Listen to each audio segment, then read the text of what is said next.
అందరికీ నమస్కారం అండి. ఓం నమ శివాయ, ఓం శ్రీ సాయిరాం, శ్రీ మాత్రే నమః. మే నెల 12వ తారీఖు 2024 సంవత్సరం ఆదివారం నాడు ధనుసు రాశి దినఫలితాల గురించి తెలుసుకుందామండి. ఈలోగా మా వీడియోస్ మీకు నచ్చినట్లయితే లైక్ చేసి సబ్స్క్రైబ్ చేసుకోండి. పక్కనే ఉన్న బెల్ ఐకాన్ని క్లిక్ చేయండి. ఇప్పుడు మనం వీడియోలోకి వెళ్ళిపోదాం.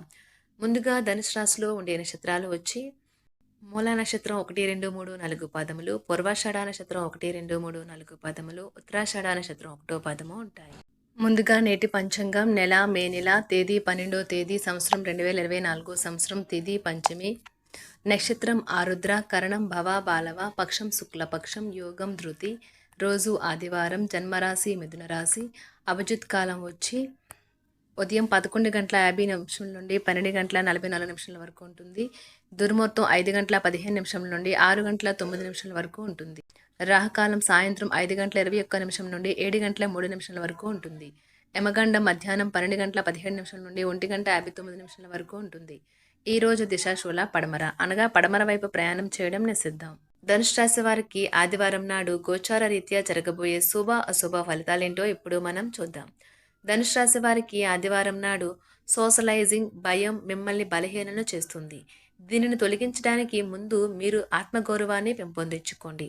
పెళ్ళైన వారు వారి ధనాన్ని వారి యొక్క పిల్లల చదువు కోసం ఖర్చు పెట్టవలసి ఉంటుంది. మీరు పనిచేసే చోట బాగా అలసిపోవడం వల్ల కుటుంబ సభ్యుల అవసరాలు కావలసినవి ఉన్నా కూడా నిర్లక్ష్యం చేస్తారు. అకస్మాత్తుగా జరిగే రొమాంటిక్ ఎన్కౌంటర్ మిమ్మల్ని అయోమయానికి గురి చేయగలదు. మీకు కనుక వివాహం అయ్యి ఉండి పిల్లలు ఉన్నట్లయితే వారు ఈరోజు మీరు వారితో సమయాన్ని గడపటం లేదని కంప్లైంట్ చేస్తారు. ఈరోజు మీ జీవిత భాగస్వామితో కలిసి మీరు చాలా డబ్బు ఖర్చు పెడతారనిపిస్తుంది. కానీ అలా చేయడం ద్వారా మీరు అద్భుతమైన సమయాన్ని కలిసి గడుపుతారు. బయట వారితో మీ యొక్క పూర్తి సమయం గడిపిన తర్వాత సాయంత్రం మీ యొక్క జీవిత భాగస్వామితో గడుపుతారు. ధనుసు రాశి వారికి ఆదివారం నాడు సంపద, ప్రేమ వ్యవహారాలు, వృత్తి, వివాహ జీవితం చాలా అద్భుతంగా అనుకూలంగా ఉన్నాయండి.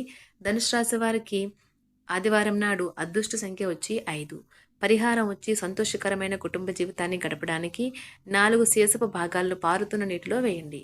ధన్యవాదాలండి. మా వీడియోస్ మీకు నచ్చినట్లయితే లైక్ చేసి సబ్స్క్రైబ్ చేసుకోండి. పక్కనే ఉన్న బెల్ ఐకాన్ని క్లిక్ చేయండి.